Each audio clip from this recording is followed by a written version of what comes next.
Hello and welcome to the CEO Mindset. We are glad to have you. And today I'm having a guest. He is a father, he is a husband, he is a banker, and above all, he is a YouTuber.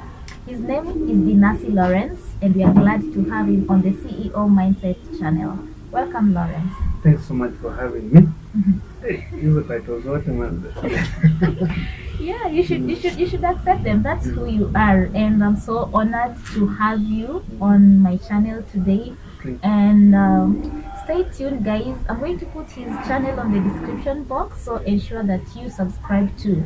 Last year, the year 2020, we had a pandemic, and most of our friends or relatives succumbed to COVID-19. Well, Dinasi is one of those people who tested positive, and today we want to talk about his journey, how it was, what happened. So, Lawrence, tell us, how did you know that you are COVID positive? Okay, where I work, the people who had the symptoms, 3 of my colleagues had the symptoms. They went to get tested, and the tests came out positive. So, as the norm, all of us who work in that office were taken to the test, and a good number also turned out to be positive. So I was among the people who turned out to be positive. Yes. So it is through a colleague that you became positive? I think it's maybe through a colleague or through customer doing stuff. Oh yeah, because you work in a bank, so when customers come. Okay, so how was the journey like? Now that you have tested positive, what happened next? Did you still come to work? Did you take a leave? What happened? So when we tested positive, all those who got tested and turned out to be positive were told to stay at home and self-quarantine for 14 days. Yeah. So after the 14 days, we went again for the test. Others turned out to be positive still. Others turned out to be negative. So during this first week, that's when I had Mkuti. I don't know how we call it in English. Mkuti is English Mkuti. So we got tested on a Monday. The results came out on a Thursday. So on Friday night, something happened in my house. And that's when I thought I would join that list of marehemu. Oh, sorry about that. Yeah, so before, okay, I'll be going back and forth so that maybe there's certain things that I may pass, then I'll come back and address that. Yeah. So before the tests came, I had some chills and fever and appetite problems. I had lost appetite. You had lost appetite. How about the smell? The smell I was still okay. I will still get some smell. Yeah. So my first reaction was to take malaria drugs. I thought it was malaria. That's before our colleagues got tested and came out positive. So I took the malaria drugs, and I felt I was getting better. Yeah. Little did I know that that was COVID. So when we got tested and got the results, I was positive. I confirmed that those are the symptoms. Okay, because the symptoms that I had were different from those ones for the first three. I could not go for the test with them the first round when people went. So the results came out on Thursday. On Friday night, I collapsed in the house. Oh my goodness. So who did you stay with in the house? So in the house, I stayed with my wife, my daughter, and my daughter-in-law. Not daughter-in-law. Yeah, my daughter-in-law. Maybe you have. Your daughter and your sister-in-law. But that's a sister to my wife. Yeah, that's your sister-in-law. Yes. So I stayed. That the lady is 10 years old. My daughter is 3 years old. Then my wife. So, but I isolated myself in one of the bedrooms. No, that is what I really want to know. How did you isolate yourself? Because you have people staying with you, you must get in touch with them. How was that like? How did you manage the social distancing and that? And plus, you have a 3-year-old who wants to jump on daddy. Yeah, how was it like? That was the most challenging part because my daughter is so used to me. Whenever I come from work, she jumps on me, as you say. Yeah. She always wants to be near me. Either I'm carrying her or she's holding your hand. Yeah. We'll always be together with her because daughters are so much close to Attached their to the dads. dads, yes. So I'd isolated myself in one of the bedrooms. Then they were sleeping in another one. Yeah. So I was in that bedroom, sleeping alone. They only brought me meals. I would go and shower. I would go and because while in the house I wasn't feeling anything that was so much strain that would make me go to the hospital and stay in the hospital. Yeah. So on this Thursday, Friday night, I'd slept during the day, so I had little sleep at night. Yeah. I stayed awake for long. So a friend of mine called me when I was just trying to, start sleeping at around 11:30. So I received the call, and as I was still on the call, I went to the room. So nikafika kwa choo. When I was inside there, I just felt like Dizzy. I felt like sweat flowing on my face. Then I felt this within a few seconds and I collapsed. So this friend of mine was on the call, did not disconnect. Alikatoa hapo kwa hiyo call, then when I gained my consciousness. Yeah, conscious. I picked the phone because it had fallen down. I found my phone had cracked on the screen. But still, this person was still hello. What had happened? Because I just had some commotion. We went silent. And it's more than 10 minutes now. So I was unconscious for more than 10 minutes. Then I told her, I think I fell down because I was feeling some pain on my shoulder and then on my left hand. Slip bone. So my wife from the other bedroom she thought maybe because there's a tap in the bathroom. Sometimes they fetch water there for washing. So she thought maybe I'd lifted that basin, alafu ikaanguka, and then that water was flowing towards the bedroom. So she came and opened the bathroom door. She found there was no water that had fallen on the floor. Then she came to knock on my door, on my bedroom door. When she knocked, she just did one knock. Then she was also down. I just had that. She also fell down. So I opened the door and found that that was the worst scene I've ever seen. Because you are with an adult in the house, this is the person. Your caregiver. And then you know how close you can get to your spouse. Yeah. Then you find her now she's dying. Then you're also dying a moment ago. Yeah. So I was so scared at first. Then I tried to. Okay, she first tried to lift herself. She was lifting her head and going back. I lifted her, put her on the chair. Then I started making calls to people who could assist. Because it was already past the curfew hours. We had to get somebody who could take us to the hospital.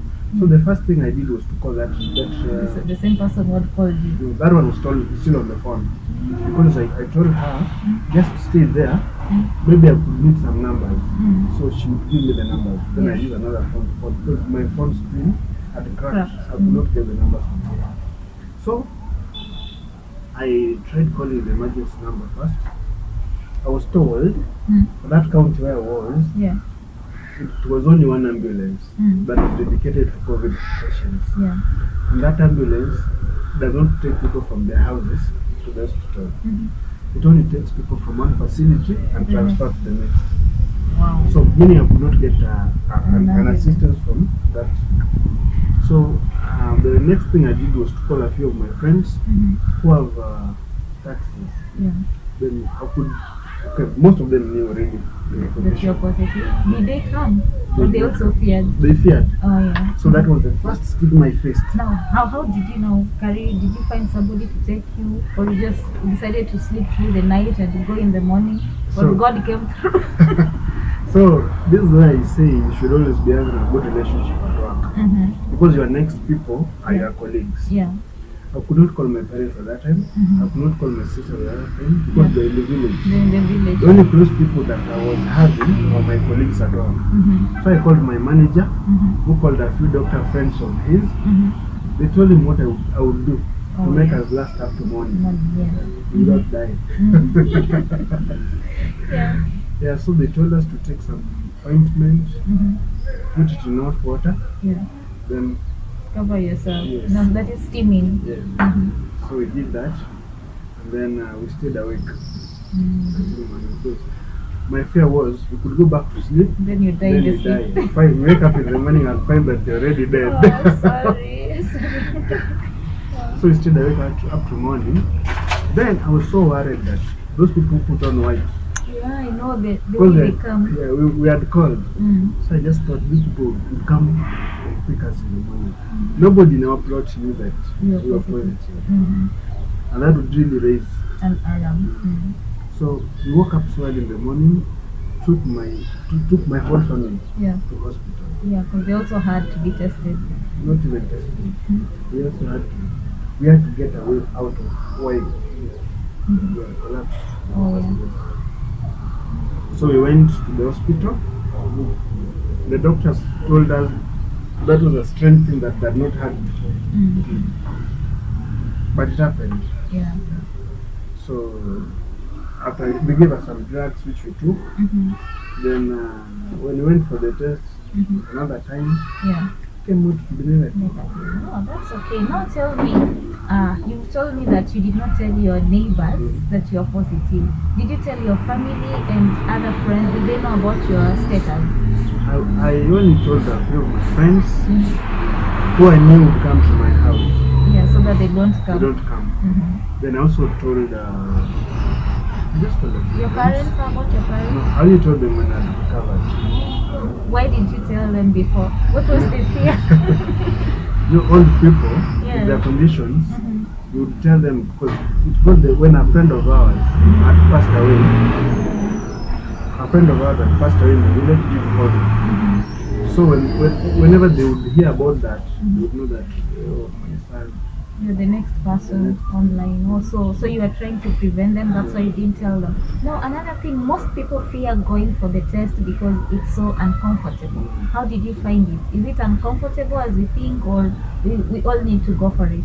Okay, you know, people do it differently. Yeah. That those who collect the samples, Not that process of collecting samples from the nose. the first one, the first sample that was collected was just okay. Yeah. The gentleman was so gentle, as the name suggests. Yeah. He just did it diligently. Yeah. When we went for the second test, Mm-hmm. that guy was struggling to insert the whole thing inside. There's a colleague of mine, the guy inserted that thing, she pulled it out, and then he had to insert it afresh. Because it's painful, it's so irritating. Mm-hmm. And from there, you just start having flu. Mm-hmm. Irritated from that. Oh, yeah. So it's uncomfortable, but oh wow, that was quite a journey. So what advice would you give to people who are negative, being that you were positive and then you recovered? So to those who think that COVID-19 is not real, what would you tell them, and what advice would you tell? Because there are some people who are not taking care of themselves and they're not wearing masks. They're saying COVID is not real. So to such people, what would you tell? So number one, what I would like to tell, I would like to talk to those who are positive and those who are negative. Yeah. Let me start with those who are positive. It's so possible to recover. So many people recover from COVID-19. So when you are tested and you turn out to be positive, don't worry so much. Yeah. Just follow those procedures that you are told by the doctors, and you'll be fine. You'll recover and you'll be fine. Yeah. Then for those who are negative, please try as much as possible not to be positive. Because as you know, people's immunities are different. Yeah. There are people who will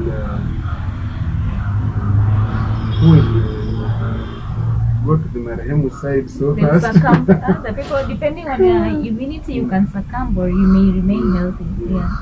So if you're negative, please stay negative. This thing is real. Yeah. Please don't joke with COVID-19. People have died. Yeah. Then there's also another thing. Right now, these insurance companies Yeah. are pulling out of taking care of those bills for COVID patients because it's so expensive. Yeah. First of all, when I was tested, the first test was 7,900. The second test the same. So when you find that somebody is so poor, they cannot take care of this test. I hear that facilities where they are paying less. Mm-hmm. But going there, that's an extra cost. Yeah. When you get so sick and you have to be put on life support, Mm-hmm. that thing is expensive. It's very expensive. And then there's also scarcity of this machinery. Yeah. I don't think Machines. I see you machine. You may find that in an hospital they are all occupied. When you have the money put in, Yeah. you can pay for that, but they cannot plug it from somebody who's already using it to put for you. Yeah. Mm-hmm. Just stay negative. Mm-hmm. Stay negative. Yeah. It's real. Yeah. So guys, there you had it from Dinasi Lawrence himself. COVID-19 is very real. Please, if you are doubting it, you had it from the horse's mouth himself. Please try as much as you can to stay negative. It was nice having you. If you have any questions, please post it on the comment section and we'll be able to handle it. You can also follow Dinasi on his own channel. He has shared the same journey too. It was nice having you, Dinasi. Thank you so much. Let's do this some other time. So guys, until next time, goodbye.